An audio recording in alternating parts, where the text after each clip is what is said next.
Thank you very much. It's just so great to be here this evening again. And when Bob first called me and asked me to be here this evening, I hesitated for just a moment because I remember while we were living abroad touring in a Buddhist temple, and right before I went into that Buddhist temple, there was a sign there that said, "Speak only if you can improve on silence."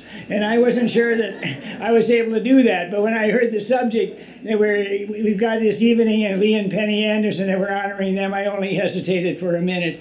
I'm just pleased to be here, just visiting with you briefly. One of the things, such fond memories of this area.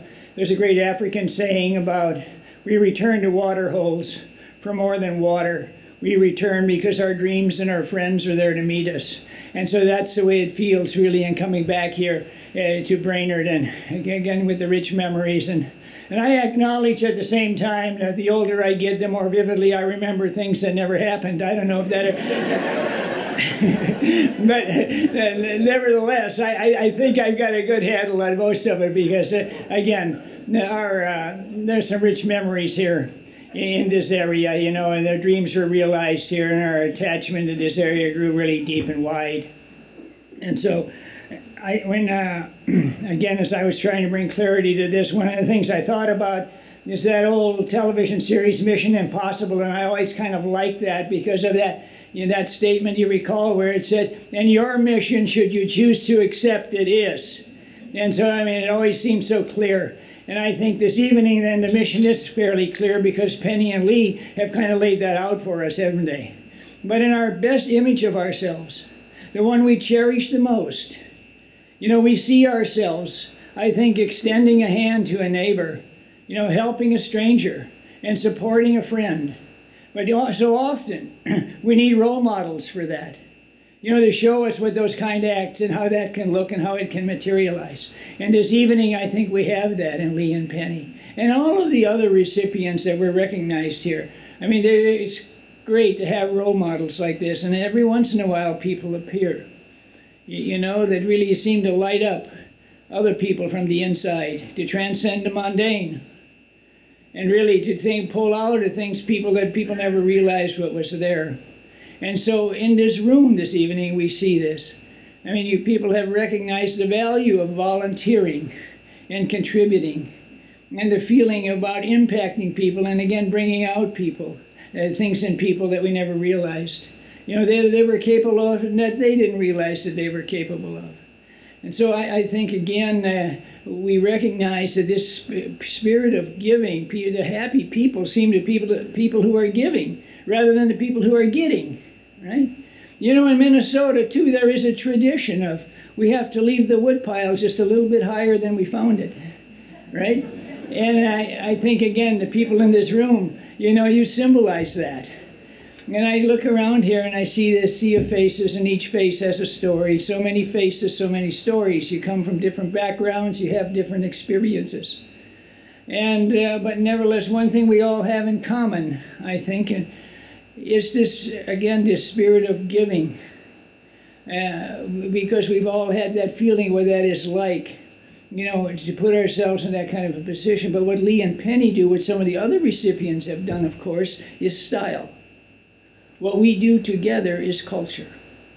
And I think the culture that we're beginning to create in our area is this culture of giving and contributing. And it's just a wonderful feeling. And frankly, it feels great to be in a room of people that are givers like you. And so I just so appreciate being here with you. And the thing that really has struck me is because, as Bob mentioned, Judy and I, we left for Singapore in 1999, and we stayed there for 8 years, then went to Washington, D.C., where I worked with the Office of Overseas Schools, calling on international schools in Western and Eastern Europe. And then I went to Abu Dhabi for a while, and then wound up in Vienna, Austria, before retiring back here. But one of the things that you quickly learn when you travel internationally like this is what a unique concept this spirit of giving is to America. So the Americans have this just ingrained in them. We export a lot of things. But one of the things I've learned that we really export is this whole philanthropic spirit that we have. as an example, the Singapore American School is a private international school. And all of the funds that we get were came from tuition, but there was a lot of fundraising that went on. The school had 54 different nationalities represented. But it's the Americans that showed the way in terms of the fundraising, and other people really held back from all of these other nations. And they said, well, you know, we just don't do what you Americans do. But sooner or later, so many of them got pulled in to this, and they felt so very good about themselves. And they wanted to step up the next year to really help. And so this is something that I really recognize as we start moving around the world. Again, as I called it, the international schools in Western and Eastern Europe, in Abu Dhabi and Vienna, the same thing was said all the time, is that it's the Americans that are showing us the way. You know, and really sometimes, folks, and you probably all experienced this a little bit, we have to leave our country sometime to love it more, don't we? You really begin appreciating what it is that we wind up doing it. So just in contrasting a couple things, though, and as to when it comes to education, the Asians have just a whole different look in terms of how they approach it. You know, sometimes we see these test scores, and the Singaporeans really, they test on top of all the international exams. And we'll probably never compete with that kind of thing because the tutoring there is so intense. They go out, after they leave school, they wind up with tutors. Saturday mornings, they're with tutors. And it's just this math and science, and they just push, push, push on that. And this is something that our society won't accept. But the other thing that was so interesting for me to see is that how many of the Singaporean government educators and the Education Commission there wanted to come up to the school and see what we're doing. Because they realized that there's something happening in the American school there that they really needed as part of their community. It's this whole critical thinking piece, the inquiry skills, the pushing, the negotiation skills that we learn. You know, like in the classrooms, you know, we're always pushing the limits. Aren't kids pushing the teachers? Do we have to take this test today? Can't we wait until tomorrow? You know, does this homework have to be done? You know, there's always push, push. We're always pushing the envelope, respectfully, but we push it. You know, and I really, the American industry that's set up over there, there's so many, there's like 20,000 Americans there. And the industries that are set up over there, you know, they're the regional headquarters there for 3M, for Citibank, ExxonMobil, Dell Computer, Hewlett-Packard. You can go on in terms of people. And one of the things that they wanted to do was to, because it's so expensive bringing the executives over from the United States and their families and paying tuition to go to these schools, they wanted to turn a lot of those management responsibilities over to the Singaporeans. Well, they soon learned they weren't very successful at that. Because in doing that, because the people, again, they just knew the numbers, they knew the facts, but they didn't transition well from one project to another. You wind up working on this project and train, and then you have to retrain again for the next project, as opposed to picking up on those skills. And so many of those companies went back again to bring in the Americans back over the executive levels. And so this was a very curious thing for me. But, you know, we can also learn, you know, from the other countries. I was interested in their judicial system. Very often somebody would get caught for burglary, and the judge would give that individual 2 years in prison and 4 strokes of the cane. And then that person would appeal, and the appellate court judge would look at it and he'd lecture the lower court judge for being so lenient on this guy, and he'd give him another 2 years and another 4 strokes of the cane. You know, and it was, as a result, their appellate court didn't have a whole lot of business, you know. But you probably remember Singapore, many of you will. There was a student over there who, from the United States, who was, you know, tried and convicted of caning a Supreme Court justice's car. And that happened in 1994. And that was a student who went to the school where I was at Singapore American School.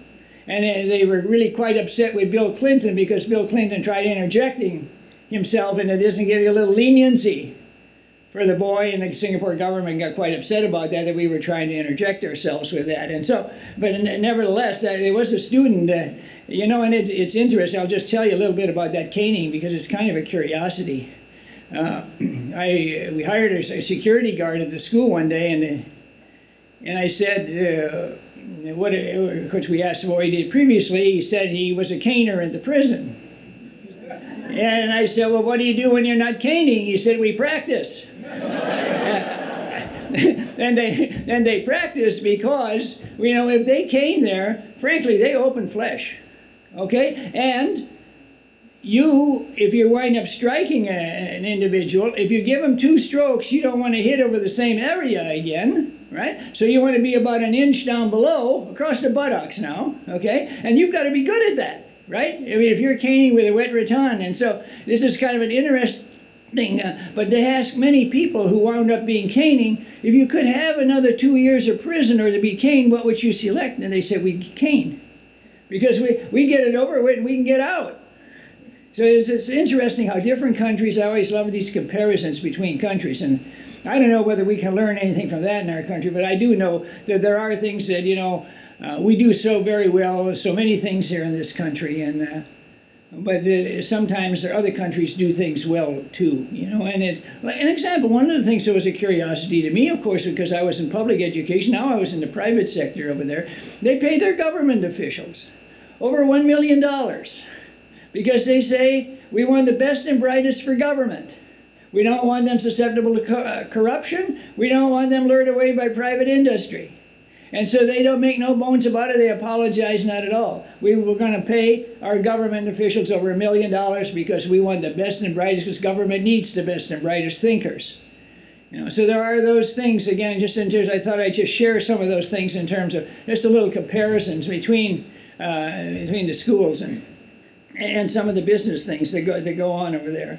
The other, I might just mention a little bit about the, I lost my train of thought regarding, as one other thing I went, oh yes, in terms of the math and science thing again, the school again. I was sitting next to, my wife and I were in a park, and sitting next to a man, and he said, what do you think about the Singapore math program? And I said, I think it must be pretty good. I said, you're always on top of the world in terms of that. And he said, well, you see that nice car over there, and you see that nice house over there? I've got that because of the Singapore math program, because of all the tutoring I do, full-time tutoring. You know, so again, it gives you an idea about when we want to compete sometimes in terms of the actual test scores. But I left there feeling so very good about the American educational system and the way we go about doing it. And so we don't have to be so concerned about all of these high test scores there. Because the way I think that we wind up delivering education, whether it's in the private or public sector here in the United States, I feel so confident that we're creating and working with the children that'll continue to be in top of the world in terms of entrepreneurship and just simply the whole philanthropic spirit and whatever. Thought I'd also wind up then with just saying something about, you probably have heard about the physics professor that put up on a lab the big glass jar. And in this glass jar, he filled it with golf balls. And he said to the students, is it full? And the student said, yes, it is.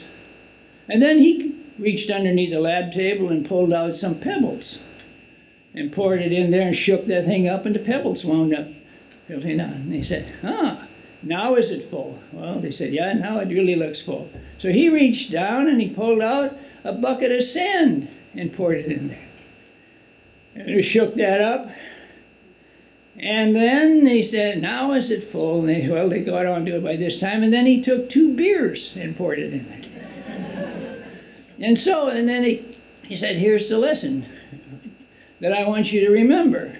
The glass jar is your life. All right? And if you fill it with sand first, sand represents all of the little things. There's not going to be any room for the golf balls, which represent your church, your health, your family, your friends. The sand represents the little things. Right? The pebbles, well, that's maybe the second most important. It's your house, it's your job, it's your car. All right, so we've got this whole thing full of this. So folk, children, students, remember, see to it that in your life you fill, which is a glass jar again represents your life. Fill it with the golf balls first. Because if you fill it with sand, you're just going to fill it up with the little things, and you can't do the big things. And then one student said, well, what about the 2 beers? And he, Professor, I'm glad you asked that because our life should never be so full that there isn't room for 2 more beers. He said, yeah, right, yeah, right. Yeah, so, right, yeah, yeah. So a final toast then to Lee and the Penny, and there are good ships and there are wood ships and there are ships that sail the sea, but the best ships are friendships, and may that always be. So thank you and have a good evening, okay? Bye-bye.